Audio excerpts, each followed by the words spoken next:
సుబ్బయ్య గారు, మీరు ఆమె ఏదో వివరణ ఇచ్చారంట కదా రాజేశ్వరి గారు, ఏం వివరణ ఇచ్చారు, ఎలాంటి వివరణ ఇచ్చారు? అదే మా ఊరు మాది రావువారి కండ్రిగండి, ఊరుగుంట పంచాయతీ. మా ఊళ్ళో ప్రసిద్ధిగాంచిన దేవస్థానం నోలాంబిక అమ్మవారి దేవస్థానం ఉంది. దానికి కోడూరు రాజేశ్వరి గారు చైర్మన్గా వ్యవహరిస్తున్నారండి. ఏదన్నా గుడికి ఇవ్వాల్సిన భక్తులు ఏమైనా విరాళాలు ఇవ్వాలన్నా గుడికి ఒక అకౌంట్ ఉంటుంది, దానికి వేసుకోవాలి ఎవరైనా. కానీ ఇప్పుడు నిన్న రాజా గారు అడిగిన దానికి ఇస్తానండి, ఈమె వివరణ ఇచ్చిన దానికి దీనికి ఏమైనా పొంతన ఉందా? ఉందండి. ఎట్లా చెప్పండి. రాజా గారికి మేము అడిగేది ఏంటంటే, అయ్యా రాజా గారు, మీరు అసత్య ప్రచారాలు చేస్తున్నామని మీరు మా వాదించిన జ్వాలమ్మ గుడి గురించి, అది మా ఊరి గుడి, మీకేం తెలుసో నాకు తెలియదు. కోడూరు రాజేశ్వరి గారు ఇచ్చిన వివరణ ఇది, ఒకసారి క్లియర్గా చూడండి మీరే. నా వ్యక్తిగత ఖాతా వినియోగిస్తుంది వాస్తవం, రాజేశ్వరి గారు ఇచ్చారు.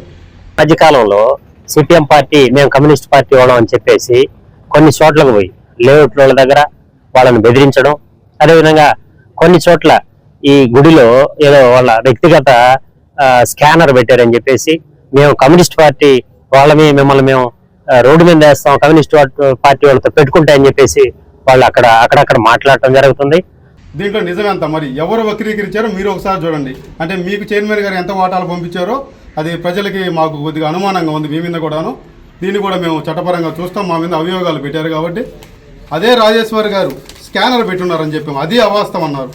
ఈ స్కానర్ తాలూకా ఇది మీరైనా స్కాన్ చేసుకోవచ్చు, ఎవరి పేరు వస్తుందో మీరు చూసుకోండి. దీంట్లో తప్పులు ఉంటే గౌరవనీయులైన ఎండోమెంట్ శాఖ అధికారులు విచారణకు ఎందుకు వస్తారు, విచారణకు ఎందుకు ఆదేశిస్తారు, అది కూడా ఒకసారి గ్రహించాలి. మీరు దాని మీద ఎండోమెంట్ వారు కూడా చూడండి, గమనించండి. మీకు ఎంత స్వలాభం ఇస్తూ ఉంటే ఆ గుళ్ళో మీరు ఎందుకు వ్యక్తిగతంగా మాట్లాడారు, మేము చేసిన అన్యాయాలు దౌర్జన్యాలు ఏమన్నా ఉంటే మాకు ఖచ్చితంగా మీరు రుజువు చేయాలి. రుజువు చేయని పక్షం వల్ల గౌరవ రాజా గారికి తెలియజేసేది ఏమంటే, మీ మీద చట్టపరంగా ఎంత దూరం ఉన్నా మేము వెళ్తామని మీకు తెలియజేస్తున్నాము.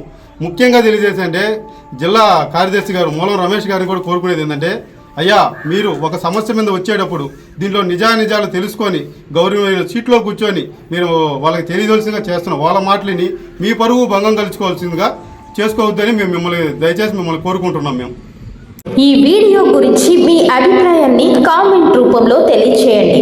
అలాగే లైక్ మరియు సబ్స్క్రైబ్ చేయండి.